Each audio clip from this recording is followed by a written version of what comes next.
people who are looking to become Christians because they want the truth, they want traditions, they want things that are good and beautiful, they're going to look around.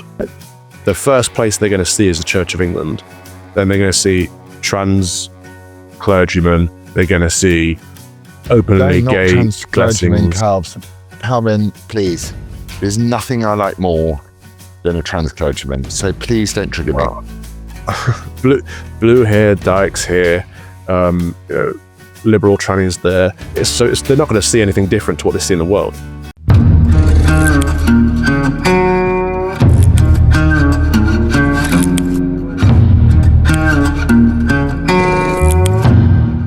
Hello, and welcome to another episode of Fox and Father, with me, the Fox, and him, the Father. Look at his biceps. And literally just got back from the gym where you called, said, "Can we do it in 10 minutes?" Like, yeah, be right there. How are you? Well, You're it's on just, I've been ill for a week. Not a week, but I've been pretty ill for like 4 days. Right. With a How are you really feeling bad now? tummy bug. I'm feeling a bit better, and I'm celebrating with the world's greatest beer. Doesn't sponsor our show, but anyone who's had one Mythos. knows that Mythos is the answer to all problems. It is. And your guns are looking Mythos. pretty special. What is? Your guns. I've got a cigar, by the way, as well. I managed to find thanks. some of those Nice. in town. Nice. Well, I'm glad you're feeling better. How big are your guns? Are you going to challenge Mohammed Hijab to an MMA? No, seriously. Because that is a fight I would pay to watch. Yeah. I'm starting a taekwondo club here at the church, actually, in October. Of course you are. What are you doing at your church? We do taekwondo and how to kill at first sight. In good self-defense, right? The Crusaders have got to be armed. We've got to be disciplined. We've got to be ready. Everyone's become a Christian. Wait, we can get to this later. We can do. There's a lot of red ants trying to eat my feet. Sorry, I remember those ants and the mozzies as well. Less mozzies, loads of wasps, no mozzies. Very interesting. Okay, so how am I? Yes, I've been ill. I've been all of the stuff that one does in life, dealing with teenagers, which has been quite interesting. And I crashed my moped today because an English person was driving on the wrong side of the road, and that wasn't very fun. But it was quite fun because Eugene was like, "Can I go on the moped with you?" And I'm like, "No, you can't." And they were following in the car. And this guy was driving on the wrong side of the road, came around the corner, and it was slow, so it wasn't like a bad crash, but I just like, well, thanks, mate. And so, no injuries. I've hurt my leg a bit, and I've got some scratches, but I'm healing. Otherwise, God willing, I'm fine. Do you ever not get hurt on holiday? Well, this has been a topic of conversation, right? Scaffos, or maybe it's holidays in general, like the one that you look forward to every year, which we look forward to every year, seems to be the one where I every year, because you've been here pretty much every year except this year, I get ill for a bit. I'll either get a tummy bug or a cough or a cold. I don't really get ill the rest of the year, but I break my neck. No, that was in Africa. So I've just been a bit poorly, but it's been good. I mean, look, let me show the audience. There you go. It doesn't get much better than that. I missed that. It's gorgeous. I wake up to that every morning. It's lovely. And it's the evening, and we're going to go out to have some dinner in a bit, and it'll be lovely. And it's nice to be here, and it's nice to be. But the weird thing is, this is the thing about human experience. And also, I'd be interested to know from the Bible what this is. You put a lot of hope in one place to go, this is where I'm going to get restored and refreshed and recharge. And you get here, you're ill, the woman who owns the villa turns into a psychopath, and it all become, you have to deal with like a million different attacks. So maybe one shouldn't put too much emphasis on something to go, I'm going to have a really wonderful time. And you should just go, well, if I have a good time, that's really nice. I'm not saying we haven't had a good time. I'm just saying it's been a bit hectic so far, but it's another 2 weeks, so we're all right. Yeah, I think the Christian message would be there is only one place you go to get refreshed and rejuvenated and to get saved, and that's Him, isn't it? So no, the other one, the true one. Finding a way to. Hang on. Have you been to the monastery yet? Not yet, no. We will go though. But a lovely woman bought me some water from the well in the monastery. Oh, nice. So, and I drank all of that. And, that was at the similar time to when I started to feel ill. So maybe the biome of the Greek, the natural Greek aquifer is. I thought the island didn't have any natural water. I thought that too. But what have they been drinking up the monastery? It's miles away, isn't it? It's not miles away, but it's bloody hard to get to. Yeah, I mean, people do drink holy water. I don't advise it. I think it's usually good for sprinkling around. Well, I didn't know, but it was from the well. It doesn't. It's not. It's not holy water. It's from the well at the monastery. They drink it every day. I'm sure, no doubt. Yeah. Are you criticising I don't like drinking already? water in foreign countries. I don't.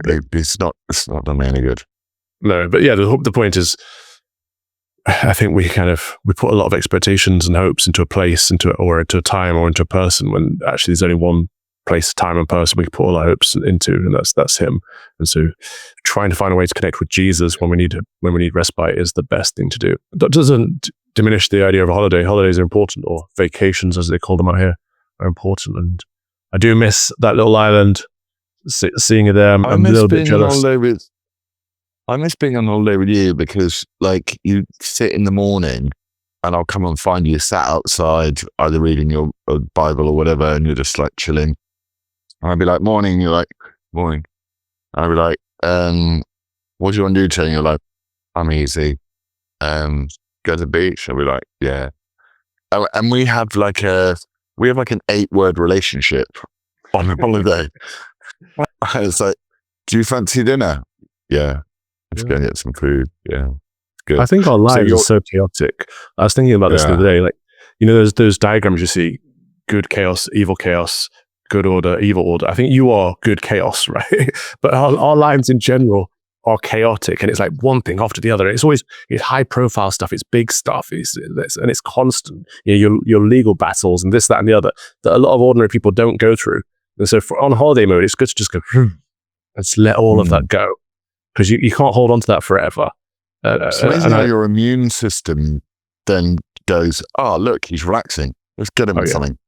Oh yeah, we had that in schools. As teachers, you work so hard throughout the school term, and then you get to the school holiday, and finally you let go, and you get ill every single time. Christmas or some holidays, you get ill at first because your body's catching up with itself. Well, at least you had all that free time to be on holiday, like the lazy sods that all teachers are. Joking, I don't, obviously. How the devil are you, Mr. Denzel Washington, in This Priest Don't Mess With You free? The equalizer priest. No, what would we call it?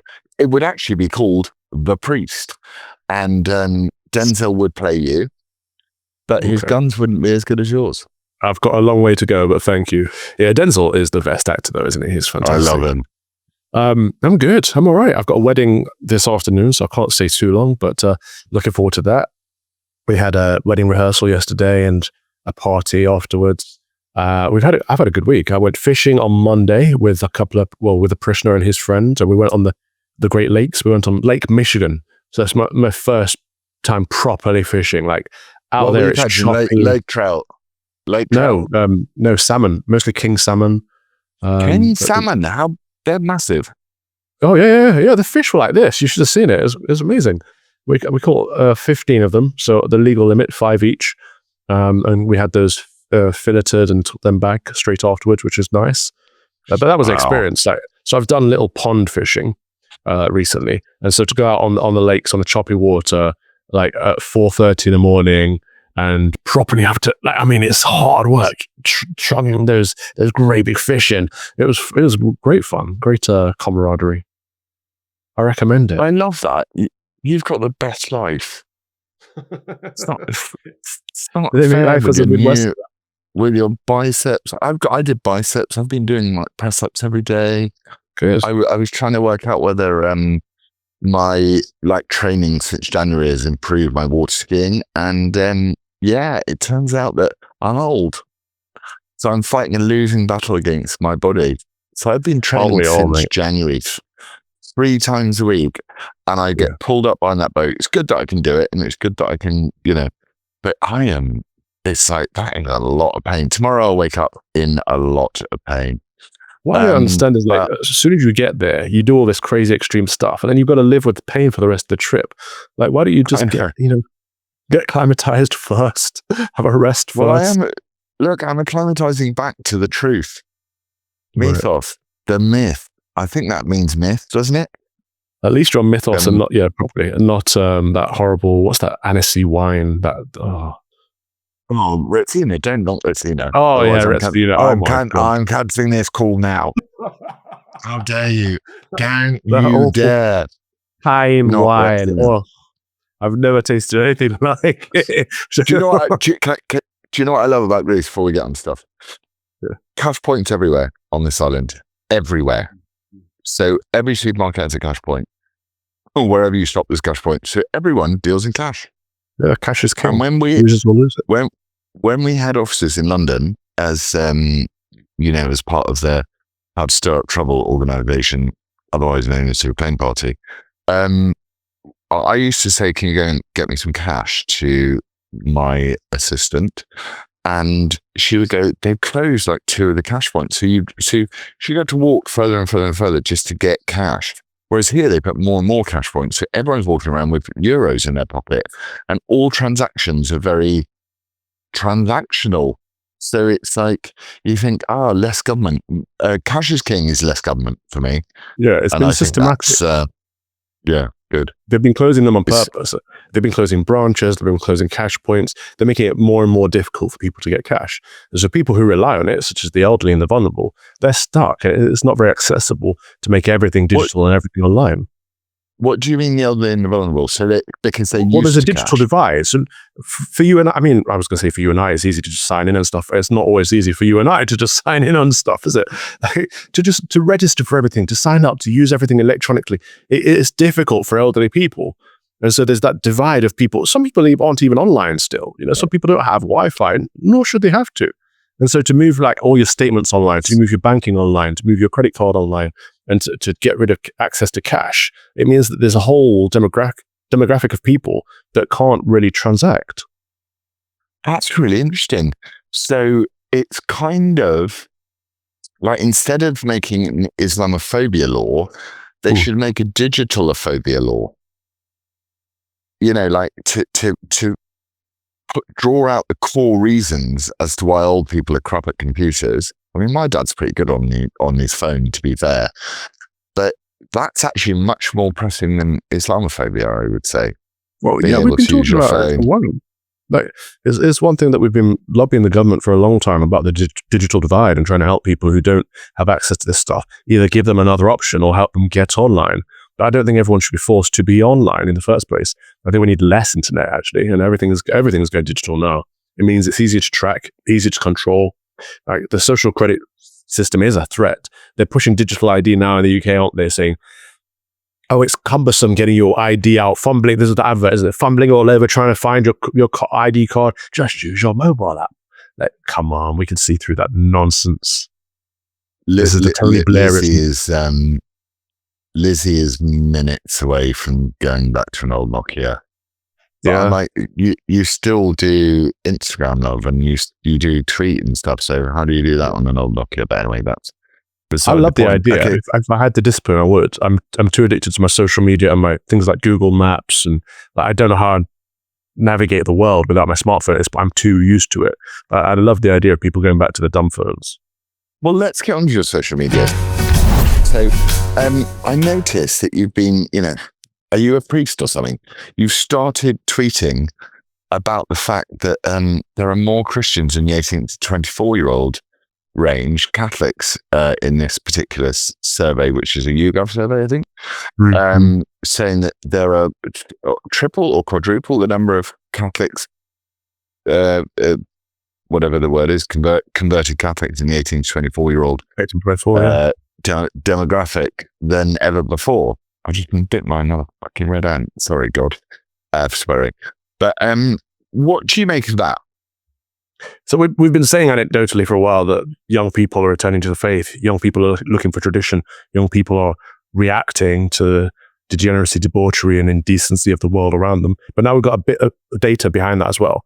I don't entirely trust YouGov. I take everything they say with a pinch of salt because these polls can be manipulated and have been in the past, especially when it's anything to do with political polling. But this is not about politics. This is about faith. So 18 to 24-year-olds are looking to return to the faith, and they're returning to Catholicism. Why? I would suggest because the Church of England, people who are looking to go into the faith, right? People who are looking to become Christians because they want the truth, they want tradition, they want things that are good and beautiful. They're going to look around. The first place they're going to see is the Church of England. Then they're going to see trans clergymen. They're going to see openly gay blessings. Calvin, please. There's nothing I like more than a trans clergyman. So please don't trigger me. Blue hair, dykes here, liberal trannies there. They're not going to see anything different to what they see in the world. And so they're going to look deep. They're going to look deeper, and they're going to find the only option for them in England is Catholicism, which is where obviously we came from. And so that's where they're returning to, the younger generation, the rad trads, and that's what that's what this data shows. But that's only step one. Like returning to the faith is step one. If we want to win back, these people have to get married, and they have to have children, and they have to teach them the faith. Because it's all well and good, Gen Z becoming Christian, but if they continue down the path that the millennials and the other generations have been on, in that they leave it too late to get married and don't have children, and the replacement rate remains at 1.4 or 1.2 or continues to dive, then it doesn't really matter. The country is still dead, like literally, not metaphorically. So they need to get married and have babies and teach them the faith. So there is recent data out saying that the American birth rate has spiked in the last short period. So, the earliest post-Trump data is that people want to have babies. And I think that's very helpful. Do you think that this 18 to 24 generation, I certainly believe it, and I'm always talking about my kids, who are sound, they are, it's not so much that they're conservative, it's not so much you go, you're conservative, it's more that they've had enough of whatever the opposite, whatever the prevailing orthodoxy has been for the last period of time. So do you think the next generation, this generation, my son's generation, are going to be the next golden generation? I hope so. I do hope so. I don't know yet. Well, because we're a kind of golden generation, I thought, because we were willing to stand up and turn around and go to the system. But then there was a whole period of people who were just like, I don't want to offend anybody about anything ever. Hence, men with willies swimming against Riley Gaines. Do you think we are this? I think this could be the golden generation. I really do. I do. I think they might. I had, so obviously my Common Sense Crusade is ended until I return to Britain, but I did Tell us about that. Tell us about that after you finish this comment. But I did a little video this week. I put it out yesterday as we record, with young Bob, because this is a young kid who's helping out at Disciples for Christ, which is a movement for evangelism in the UK, and Turning Point UK, which is a conservative political movement. And so he's very much on the right of these issues of both faith and politics. But he's 17 years old. He's been doing it since he was 15, so he's been doing it for a couple of years, and he got kicked out of his home. And I saw this. Home? I saw him. What do you mean home? Sorry? Out of his actual house? Yeah, of his house with his parents. He got kicked out. I saw him follow this. Right. So he is my Fox and Father follows. It's Young Bob TPUK, and so I've seen him before because I've seen him out in the streets of London, and I've seen him getting egged because he's just standing there with a microphone preaching the gospel or whatever, getting egged, people throwing water over his head, and he was so nice about it. And I was frustrated because I wanted to turn around and lamp them and say no, and maybe not lamp them, but just. But he was so old-fashioned Christian. That's going to be used. That's going to be used for the trading. You know what Theon's going to do. Who? Theon. Honestly, I don't care. Like, because I'm past that. I'm at the point where we've already turned the cheek. We've turned the other cheek. We have no cheeks left. But this young kid is showing a better way. He's like, no, you can still keep turning the cheek. I'm like, love him for that. It's great. So he's thrown out by his family. And so I'd known him from that video, him street preaching and getting attacked by these horrible blue-haired lesbians and Mohammedans and just the obvious demons that we see all over the place. And so I knew him for that. So then I see him the second time in a semi-viral video where he's saying, look, I've been kicked out. And he's staying with a friend, And so I said, well, what can we do to help? And I thought, let's just do a quick video and put it out. So raise the issue for him. But he's working at McDonald's, can't get to McDonald's from where he's staying. So he can't afford to get to his little part-time job, bless him. I said, what's the backstory? He said, look, my auntie calls herself my uncle. I'm like, it's one of these ones, isn't it? No. Yeah, so he's got a trans relative who doxed him online because she sees him as evil. And again, they call good evil, they call evil good, but they can't see anything that disrupts their worldview. And so they've just cancelled that. Even their own blood, their own nephew, for goodness sake, who you should be looking out for more than anyone else. So this aunt's been doxing him, and his parents are liberals too. And apparently the whole... Uncle, please. No, it's his aunt who wants to be his uncle. It's his aunt. Yeah. So it's a woman who wants to pretend to be a man. Oh, right, okay. But we saw this over Brexit too. Like the aunt left the family house. So the aunt used to live with them, left the family house over Brexit because couldn't understand how people could vote a different way. Like this whole toxic mentality of the mentally ill liberals. They expect you to accept the fact that they're suddenly a woman, but they can't accept Brexit. I mean, it's fuck off, honestly. Sorry, I'm not going to swear anymore. Forgive me. But this poor kid has been kicked out because of being a normal Briton from 10 minutes ago, right? So young Bob TPUK, check him out, check his content out. He's doing good work. I don't think this sphere that we operate in is a good place for people who are that young. But I like his zeal. I like what he's trying to do. I think it's best for people to grow up first and then get involved because it's a toxic world. What does zeal mean? What does zeal mean? Energy, passion. Specifically in the name of Christ. Sorry? Specifically in the name of Christ. Well, it doesn't have to be, but yeah, that's where it comes from. The zealots were people who were waiting for the Messiah to come and topple the Roman Empire and free Israel. Yeah. Okay. Well, everyone follow young Bob because we want. I'm going to read into his story a bit more. I saw you interacting with him, but social media is so weird. Especially when you kind of like with me, I'll just pop on like after my nap, because I need a nap. The sun is so much here. It's lovely now, but it's like from like 2 or 3, it's like okay, the sun. So we're going to have a nap, but I'll pop on once in a while and have a look at it. And then I saw yesterday that Ricky Jones is acquitted in Snaresbrook Crown Court for literally saying cut everyone's throat. And I was like, how can you be acquitted for something you... Like, if there is hate speech laws, which I don't agree with, anyway, but like, if there's hate speech, isn't that it? And then everyone comes online. Here's that guy who's actually quite sound. He's a bit lefty, who goes on our former employer's show once in a while. I can't remember his name. It will come to me. But no, he was what? Not Lee. Who? I don't know. No. He begins with R. Well, anyway, a lot of people came on and were like, "This is literally a jury trial." So I go on to Grok. Oh, that's another. Oh, I saw Jacob Rees-Mogg say something about it. He said, Jacob Rees-Mogg said, this is quite evidently not an example of future justice because blah, blah, blah, blah, blah, blah, blah. Jury. Right. And I was like, and Alison Pearson has been making this point, which I think is a really good point, is like, yeah, but he's been sat there looking at the daisies on bail while waiting to go to the trial where he was going to be acquitted of whatever he'd done because he's brown, is my view.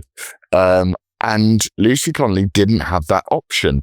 So regardless of whether you think the jury trial element of it was fair and just stopping at the beginning of going to them saying to Lucy Connolly, you're going to do a year on remand and probably more, because I have a lot of experience of the British court system, probably more, without seeing your daughter, without seeing anyone. If you plead guilty, you'll get, whatever they promised her, which was not truthful. And she is sat in prison over a year now. Later, she gets released in not many days from the broadcast of this. And he has been sat twiddling his thumbs on remand. And he walks into court, talks about being dyslexic, dyspraxic, ADHD. He was, someone told him he was a nasty little brown person when he was young, and he's acquitted. So I then go online and I go, what is the ethnic makeup of Snaresbrook, the area where the Crown Court is going to draw the jury pool from? So, because we're all pro-jury trial, right? Unless it's defamation. And it goes, Snaresbrook is over 50% not white, not British area in London. So the jury pool, over half of the jury pool is being drawn from people that aren't even British. And we have been, as a culture, we have been absolutely slammed to death with how dreadful Britain is. And you think they have no choice but to find him not guilty. So now people don't realise this yet, but now they don't even realise a jury trial is not going to be fair to you, because that someone somewhere on that jury is going to have been BLM'd by, some idiot who says that, black people are thick and therefore white people have to look after them. It's like, you can't even get a fair jury trial. So I tweeted this out yesterday in response to Jacob Rees-Mogg. And I was saying, this is an example of the British subjugating themselves to become the lowest caste in the society that they actually pay for. And I find it astonishing that we've done that. What do you think? I agree entirely. I don't think the jury system is fair. I think, firstly, you should have to be British to be called to be a juror. I found it astonishing that you can be. Which you don't have you don't even need to be a citizen. Sorry to interrupt. I want to listen to you, but so one of my trolls, my perma trolls, is like, "Hey, Grok, do you have to?" Because I said they're not even British, and I've got him blocked. He's horrible. He tries to get me, Mr. Troll Guy, and Grok goes, "No, you don't have to be British." Because of course you don't have to be British. And it's like, we're being tried in our own courts by foreigners. I loved that response, because he's like, Grok, do you have to be, trying to prove you wrong? Do you have to be British? And Grok was like, no, you don't have to be British citizen to be a juror. It's insane. So, yeah, insane. But what do you make of it?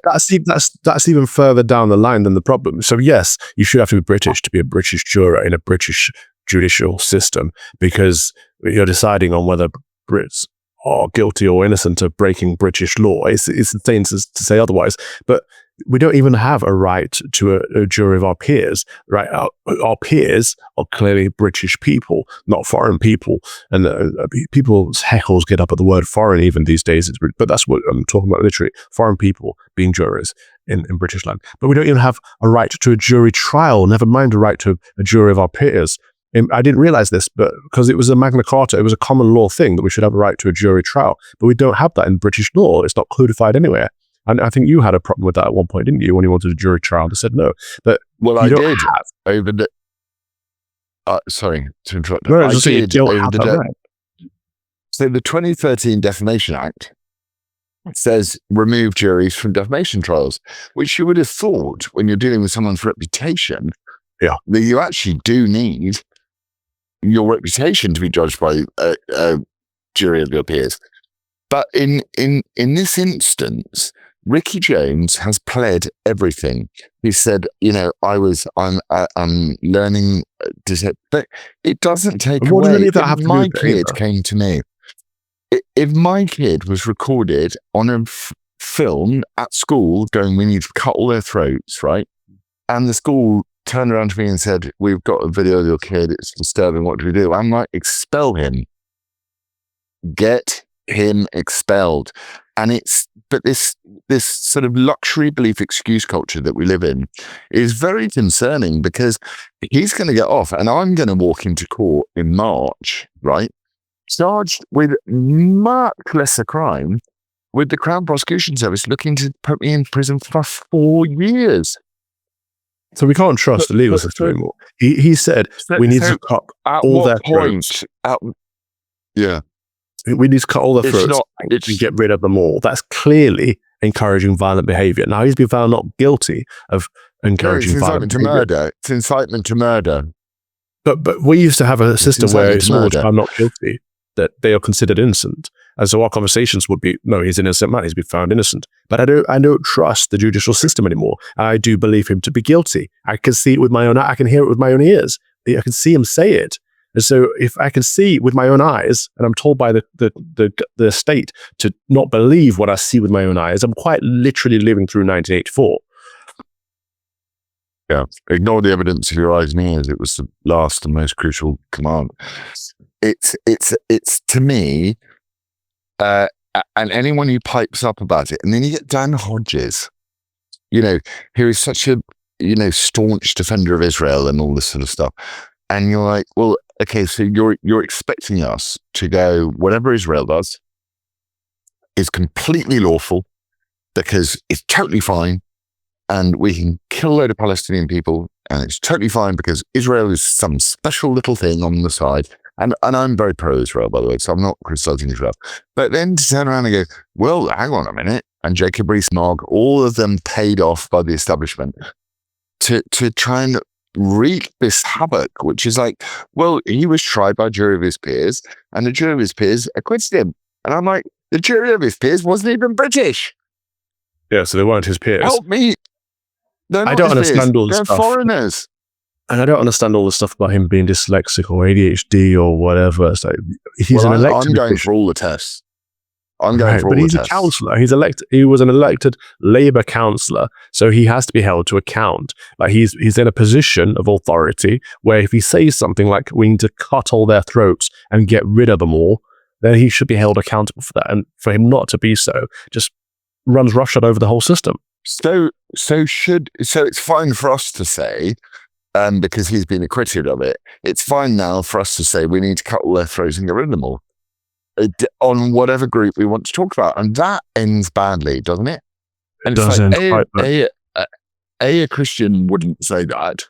And B, it's like if you allow that as vernacular, as conversation within any society, people are going to start actually doing it, And the way they shut down the Southport riots, which was like what Lucy Connolly said, which was burn it down for all I care, a rhetorical device. She sat rotting in prison for all I care.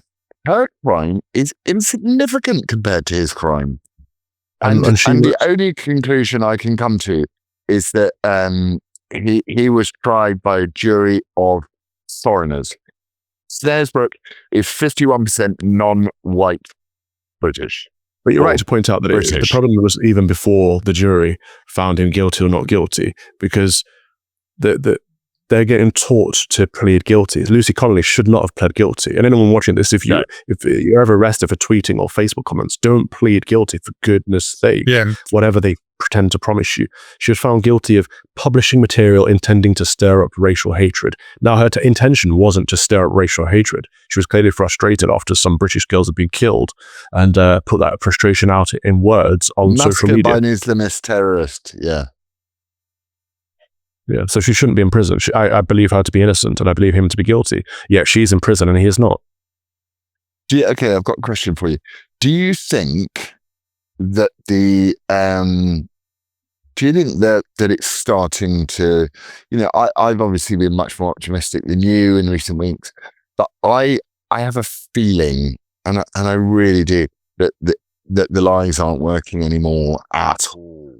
So the ordinary people I keep seeing every day, and obviously it's not reported in the newspaper, along with like the mostly peaceful Pakistan Independence Day celebrations are not reported in the major newspapers, that the multicultural experiment is not only dead, not even on life support, but actually being actively buried now. Do you think that? I think so, yeah. I think I've seen lots of posts of like, it worked in Rhodesia. That's the only place it's ever worked. Multiculturalism doesn't work, and it's obvious that the fruits of it are bad, and people are eating those bad fruits and throwing up because of it. So yeah, there will be a massive reaction. And part of that, one of the symptoms of that is our legal system is falling apart.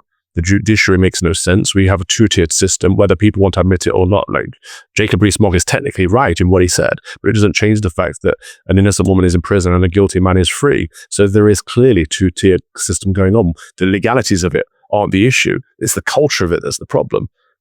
Just this week, Isabel von Spruce, I believe, has been arrested again. So she was arrested twice before. For thinking stuff. For praying silently in her own head, standing still, praying. And the police come up to her and say, "Are you praying for the lives of unborn children?" And she says yes, and they arrest her. Anyway, she won a settlement, I think it was 13 grand, and an apology from the police. And then they've gone and arrested her again. So they clearly weren't very sorry to begin with, were they? I think you're absolutely right. I do think that we have to talk the massive issues openly. So instead, we need to change the narrative completely, which is, are you pro-child murder or are you pro-preservation of the lives of children? And at that point, there is no way you can argue like, well, it's a victim of rape. And I'm like, I'm such an absolutist about this. And I'm not, you think I'm a libtard. And I'm such an well, you call me a wet liberal frequently, and we managed to maintain a friendship, differences of opinion and all. But to me, the most fundamental thing in the world is life. Like the whole of the Bible begins with life. And also it gives you, it gives man dominion over other life, which is irrespective, well, not irrespective, it's the gift thereof of God. But to me, unless we start talking about things like the fact that, 2 million babies are killed a year in America and 400,000 babies are murdered in the United Kingdom every single year, until we turn around and call out what it is, which is the murder of children, I don't think we can really have a conversation about abortion. Because, I talk about these big issues with my kids because they want to talk about it. And, they're taught something totally different at school, where they're allowed to call their teachers mixer, or whatever they've said in the UK recently. But I think we need to call out the biggest issues and turn around and say that abortion is the murder of children. Now, you have a legal right to do that.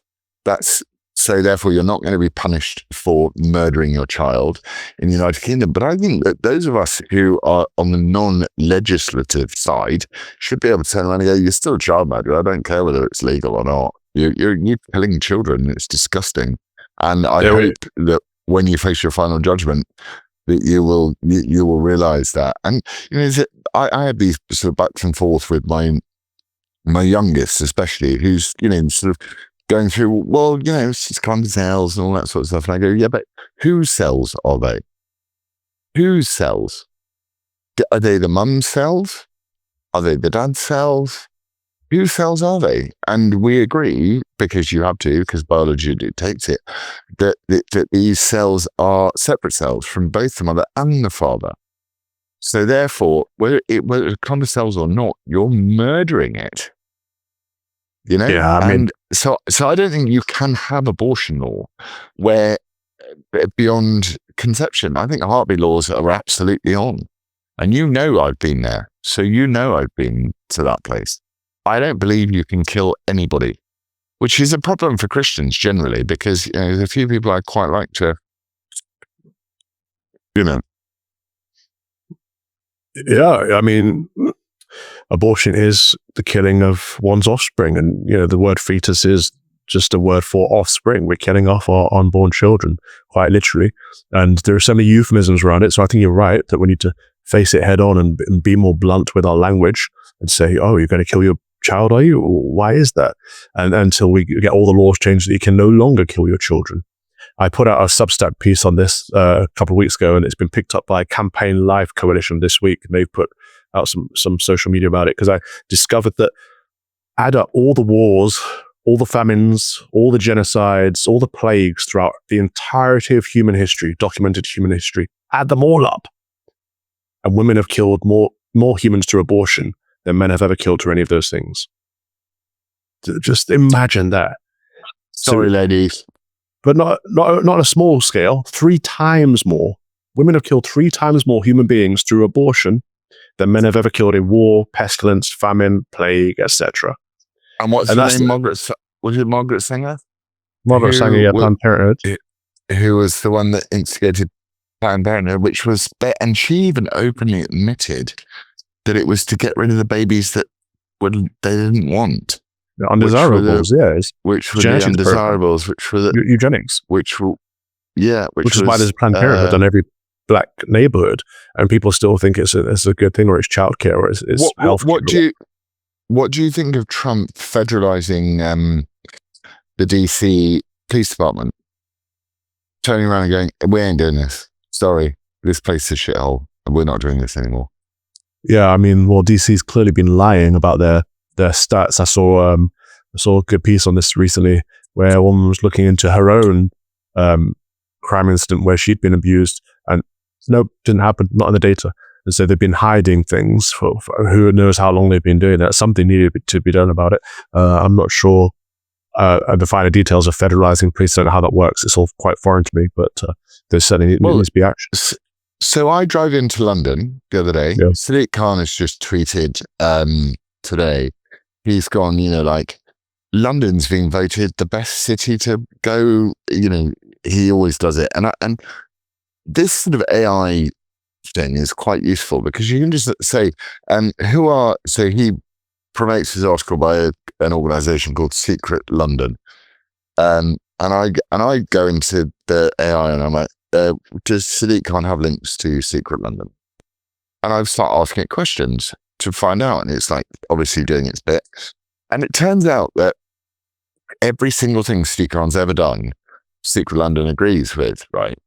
But then I get on my motorbike the other day on this very phone that I'm speaking to you on, and I drive into London for the first time in probably 3 weeks to go and take a meeting with, who was it? I can't remember. Anyway, it doesn't matter. And I arrive in London, right? I'm on my motorbike and I've got this thing on the handlebars they now have that you can put on your motorbike, which locks. So you click it, turn it, lock it. You can't rip the phone off it. It's like you couldn't do it, because obviously it's got to deal with like vibrations and high speeds and all that sort of stuff. It's not easy to get rid of. I'm in London. I'm driving down. I think it's between. I had to stop at a motorbike shop on the way to see if they sold something, which they didn't. And I'm driving from Leytonstone down through Dalston, Lee End, whatever the name of the road is. And I stop, and this guy who literally couldn't speak any English at all. I'm also probably, please come and arrest me, Metropolitan Police, for, yet more crimes against humanity. I've got these in.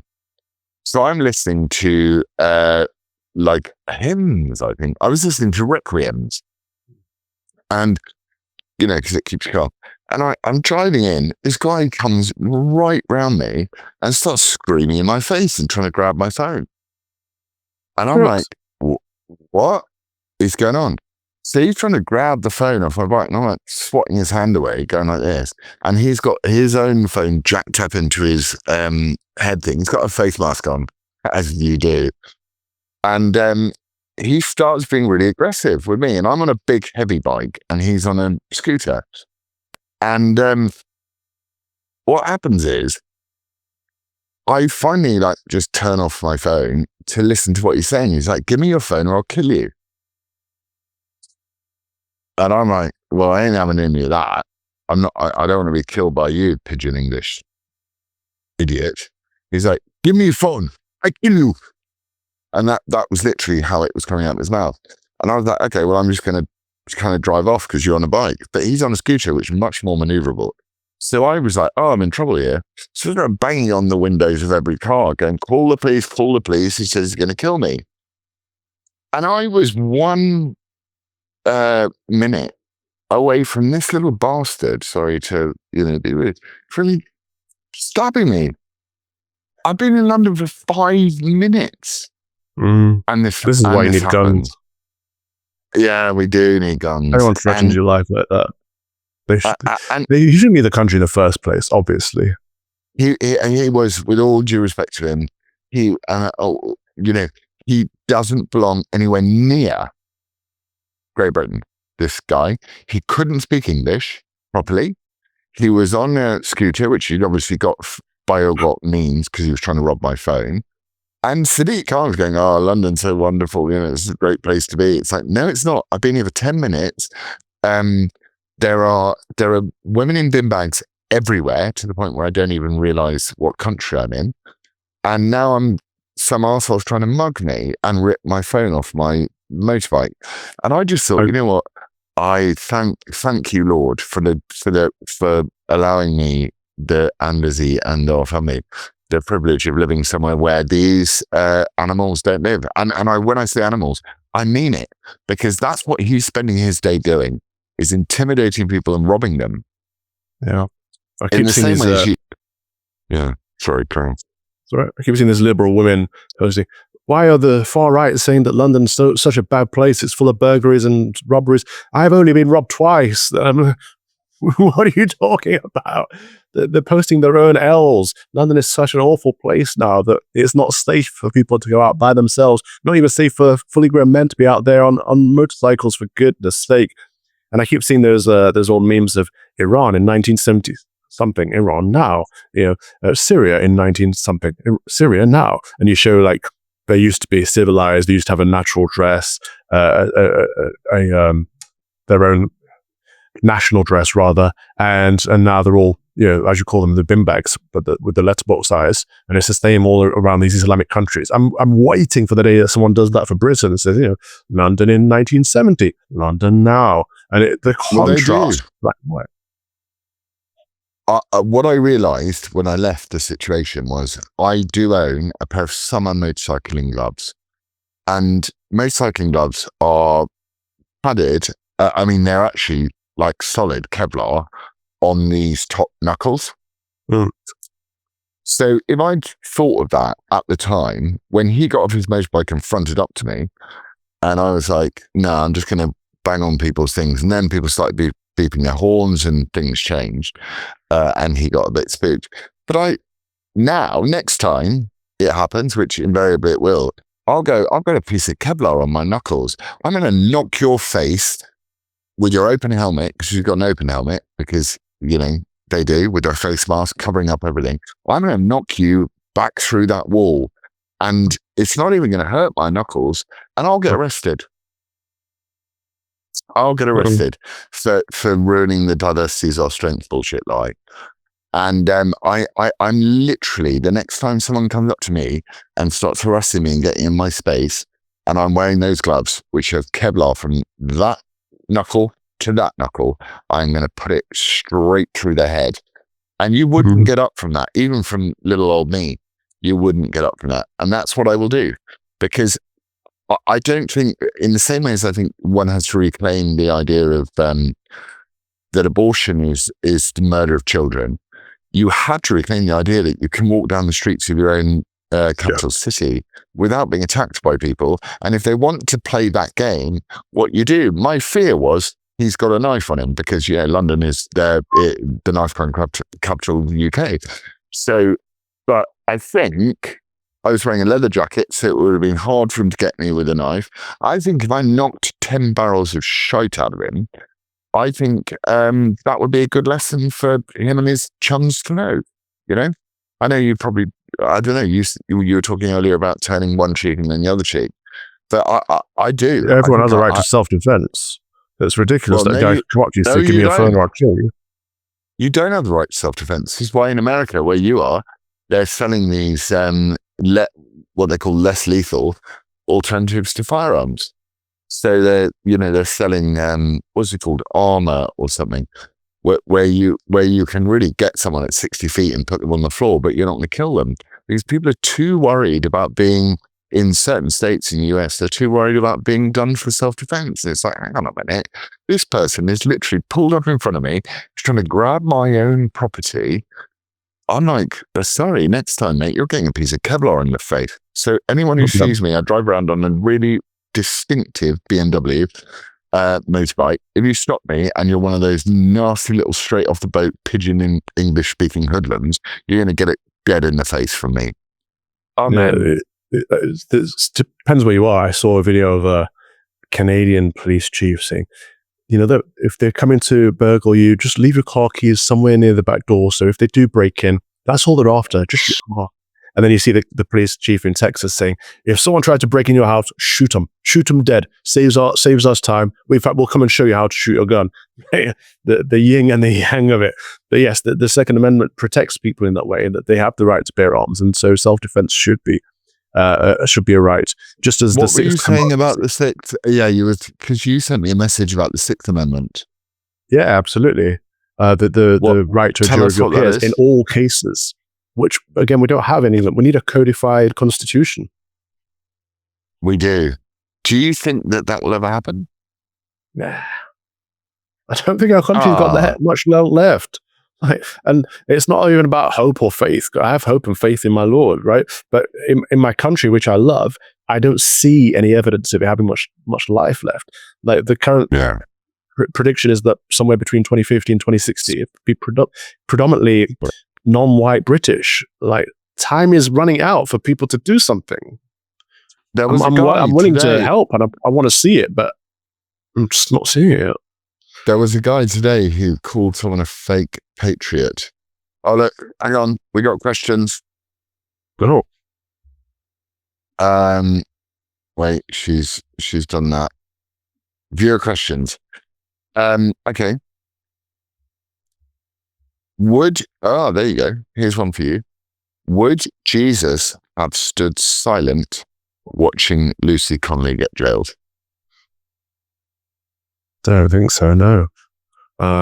He stood silent while Barabbas was freed, so why would he? I think that was about himself. The Lord he is justice, and he despises injustice. I don't know what he would have said or done. I wouldn't like to presume what our Lord would say or do, but I can't imagine him being silent on a matter of injustice.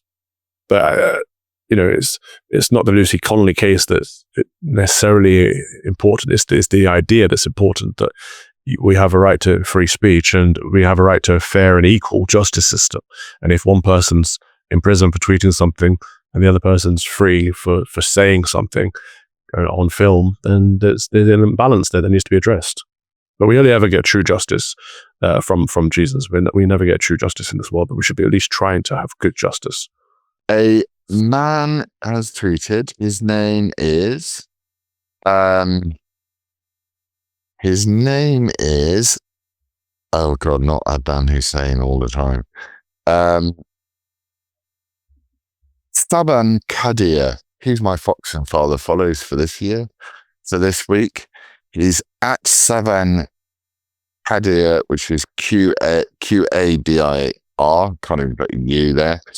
And Rupert Lowe laying a wreath, I imagine for VJ Day, saying forever grateful. And Saban calls him a fake patriot. So I responded with, say what now? Checks notes. Saban Kadir, checks notes. Fake asylum seeker. Go home. Is that overbearing rhetoric from me? No, I don't think so. Why is he your followers? Because I want people to go and have a pop at him. Okay. Your quality is much better now, by the way. You should have been on mobile. Yeah, you should have been on mobile before. I can actually see you now. Oh, my Lord. Well, there we are. Ant Middleton has just announced that on the 13th September, I will ask something of the British public, British patriots that I would never ask of if I were willing to lead the charge. If certain individuals can ask for our throats to be slit with zero accountability or repercussions, then that allows us free rein to defend ourselves in such a manner that will rattle foreign hostiles and our government to the very core. Choose side, because this is ultimately what it has come down to. See you on the 13th September and prepare your shit. I mean, this is where it ends, doesn't it? Badly. What does that mean? Well, it's just SAS. You're good at killing people, maybe less good at expressing themselves. Who knows? Right, we need to do the questions, and I'm aware that you've got a time thing, and also I've got to take the kids to dinner. So, faith not flags. What happened to judging people by character, not category? Faith not flags. We all know what happened there. Feminism and wokeism, I'd say. You? Yeah. I don't know what that was in response to, but judging people on the content of the character is always a better way than whatever category they've been subscribed to or ascribed to. Well, there is neither Jew nor Greek, slave nor free, male nor female, for you're all one in Jesus Christ. Isn't it? Which is kind of pretty much what you've been saying, Galatians 3:28. Yeah, I like that. That's what you've been saying. Is London excluded majority? Yeah, we know what you're going to think. And I agree with you. Is London still a capital for all, or only for the approved identities?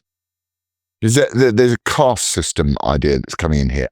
I am shocked that British people are paying taxes to be treated like the worst, lowest caste in their own society. I find that astonishing. Yeah, I saw a map the other day that shows London by borough, and each borough has a different. Pretty much most of them were Indian castes, actually. Like the Punjabis are over there on the northeast, the Gujaratis are over there. You've got the Mohammedans over there. It's like all. London is like a part of Asia now, for goodness sake.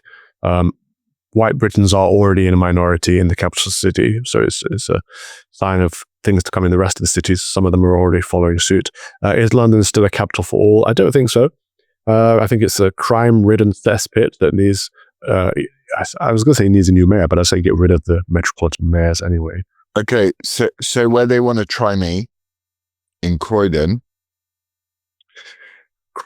is notably diverse. I do, by the way, agree with you about the Grok and other AIs being very woke. Croydon is notably diverse, with the non-white groups making up 51.6% of the population, compared to 63.2 ethnic minorities in London overall. My goodness. That's ridiculous. The borough's ethnic composition reflects its Why do they still call them minorities? Because they're not the majority. We're the lowest case in our own system. We're the only one that pay taxes to subsidise these evil twats. It's insane. Not these evil twats, but the ones that rule them and stick up their Pakistan Independence Day flags in Britain. Do you think they were celebrating VJ Day in Qatar the other day? I sincerely doubt it. People can move to Pakistan if they want to, if they think it's a nice place to live. They can. Well, I might move there. I might get a better ride. I wouldn't move there because I think it's a horrible place. But people who celebrate it as a nice place, they're welcome to move there. We don't need people from Pakistan living in Britain. We really don't, and that is the absolutist approach, which I think we need to do. Now, listen, it's about to get dark here because the sun is going down over the horizon. I love you with all my heart. Thank you for speaking to me yesterday when I was having a bit of a lull moment. Beautiful. And I love you with all my heart. And to our followers, what do you have anything to say to them? To those that watch the show? Thank you for watching. We're praying for you. Please pray for us. God bless you all, and enjoy your holiday, Laurence. Try not to get ill again, or try not to fall off a bike, or just please. Just have a nice, relaxing time. Go to the monastery and spend some time in meditation. Oh, do you remember that year when I went to the monastery and then someone had to come and tap me on the shoulder and said, "You've been here for hours"? Yeah. And I was just like, sobbing my eyes out. There's something so magical about monasteries. And yeah, also Skephos is called Skephos because it's in the view of Mount Athos, which is just over there actually. And that's covered in monasteries. And I, the truest comfort, and I think the most important comfort any of us can have, is the comfort of that we are loved, watched, and protected, and will be judged by a much greater being than ourselves. So our hubris is a waste of time. But pray us out. Yeah, that's a good shout. Let's go with this one. In the name of the Father, and of the Son, and of the Holy Spirit.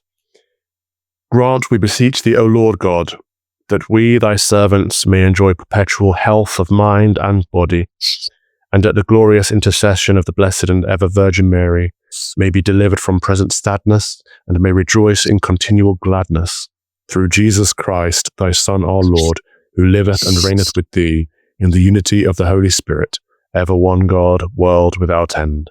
Amen. Amen. I love you, bro. You too, brother. Have a good time. Try and relax. Try and unwind. And I hope the rest of the holiday goes much better. I'm not good at unwinding. You know me. But that's why I need you here. Because it would be so much more like you'd be like, yeah. Send my love to everyone else that's out there as well. I will. They're all sat in there going, I want to go for dinner. So I'm going to take them down to... Where are you going to go tonight? So I'm going to take them... We're going to go to the place called the Beach House, which does, well, last year it did, a really nice, like, kind of pasta ragu thing. Oh, is that dietary-wise, because the heat is very strange, I can't really eat. So I can eat now because it's cooler. So I get really hungry now. But during the day, I can't really eat much. And Lizzie the other day didn't eat anything. She was like, it's too hot, I can't eat anything. And so I'm going to go and eat. Is the beach house on the gravelly floor? Yes. Yeah. Oh, it's nice there. It's you do a right at prom. Yeah. Before you go down to prom, yeah. Enjoy. I love you, man. Have you been to Diamante yet? It's so good to see your face. No, not yet. We got the boat on Tuesday. Oh, cool. And we will go,